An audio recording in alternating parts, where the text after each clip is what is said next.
Well, as we just heard, rates are on hold, not so much because of weakness in the Australian economy, but weakness elsewhere, with overseas property markets of prime concern. One of the leading experts on the global property market is in Australia at the moment. Nick Axford is head of Europe, Middle East and African research at CB Richard Ellis, and I spoke to him earlier. Nick Axford, welcome to Late Line Business. Thank you. Let me talk about the broader economy first. The huge austerity packages that we've had in Europe and the concerns about debt in Europe, how has that impacted on the property market over there? I think the key thing is that obviously, real estate ultimately is dependent on the economy. Tenant demand comes out of people growing their business and needing to do things. And with the austerity packages coming in and governments actually withdrawing stimulus, withdrawing expenditure from the economy at a time when certainly many European economies are looking pretty fragile, that's bound to have a slowing effect on the pace of recovery, and that in turn will slow the recovery of the property market. We hear about these huge debts that the banks do have. When they unwind, how much of a problem will be property assets in those debts, do you think? Well, real estate is a significant proportion of a lot of the debts that they're holding. Across the European market as a whole, we estimate there's about €1 trillion of debt outstanding against real estate that needs to be paid back in the next 10 years. However, within that, a lot of those debts are not bad debts. They're still being paid by the borrowers and will continue to do so. And a lot of the rest, even if the borrowers come under stress, quite a lot of the rest is actually quite good quality real estate that, were it to be put on the market, would find a willing buyer. The real issue is that clearly there is some debt that was issued at the top of the market, very high values, very high loan-to-value ratios by the lender.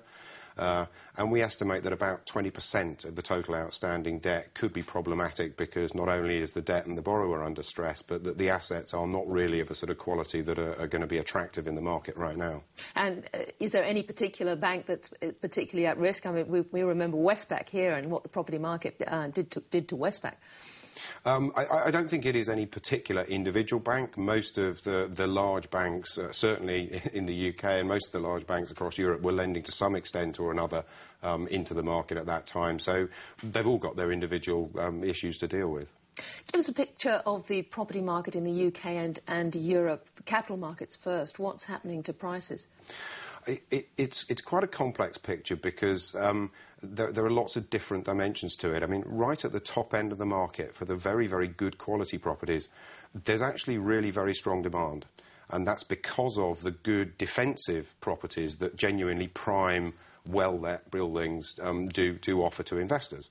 So particularly in some of the markets where supply is quite tight, and where the markets are big and liquid, like London and Paris, we're actually seeing very strong investor demand, and yields have actually been coming in. Capital values have been rising quite strongly over the course of the last 6 or 9 months.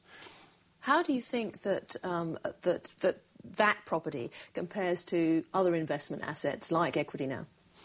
I think that the advantage that real estate has, again, particularly at that prime end, because secondary property is rather different, the advantage that real estate has is it sits between a bond and an equity, in the sense that it has equity-like properties and characteristics. If the economy starts to pick up, if tenant demand does strengthen, which it will eventually, but even if it strengthens more quickly than we envisage, then property investors benefit because rents tend to go up.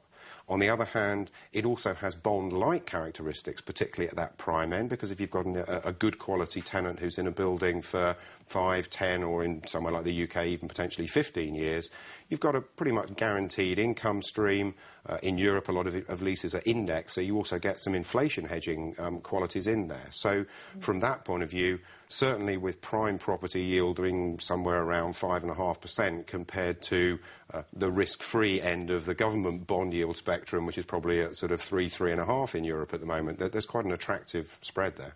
One would assume that rental markets are really suffering. Yes, I mean, in general, that's true. We've certainly seen rents falling by 20 to 30% in many markets, certainly in the office and retail markets across Europe. Most of those declines have now tended to start stabilising. Well, when do you see them starting to recover? Well, that's the big question, and that, I think, is the key issue. I mean, if you look at some of the markets where there are supply shortages at the top end, the City of London, Paris, have actually started seeing rental growth coming through already, which is one of the reasons why investors have been buying into those markets. elsewhere, that really is the key question, and it's the reason why investors have tended to be a bit shy, or very shy, very reluctant to buy into buildings with shorter leases where they're going to be exposed to the economy and to tenant risk.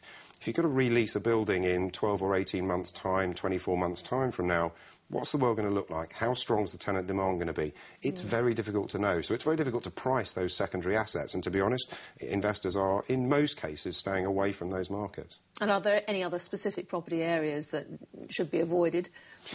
It's always dangerous to generalise. One of the nice things about real estate is that every building genuinely is different. It's a very asset-specific thing. But I think, given the uncertainties around the economy, the fact that, we've got austerity packages coming through that are going to involve tax increases, they're going to involve expenditure cutbacks, the secondary retail area of the market has to look exposed, because even if the economy does start to recover, governments are going to be looking to, A, contain that growth, and B, to accelerate the rate at which they're paying down their deficit. So kind of whichever way you look at it, that secondary retail area does look a bit more vulnerable.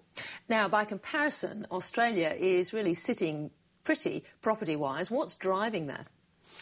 Well, I think that at the prime end of the market, it's many of the same characteristics, and certainly a lot of what we've seen in Australia is actually international capital coming in, a certain amount of it from Europe, a certain amount of it from elsewhere in Asia. And the two things that are attracting them are firstly the pricing end of the spectrum, because prime yields here in Australia are generally higher for that prime product than they are in many other areas. And secondly, the fact that the Australian economy looks pretty solid, and that we're starting to see those early signs of occupier recovery and occupier demand coming back. So there are some positive signs there. And interest particularly from the Asian countries. Yes, I mean, in the past, the Australian market's been quite a difficult one to target, and yet, because of the strength of the capital here. But again, when you look at the growth opportunities and also the level of yields here, and the fact that economic growth really is underpinning the growth prospects going forward, then that certainly means that this is an attractive market for them to target. And I gather you're off to Hong Kong shortly to run the Asian side of the business.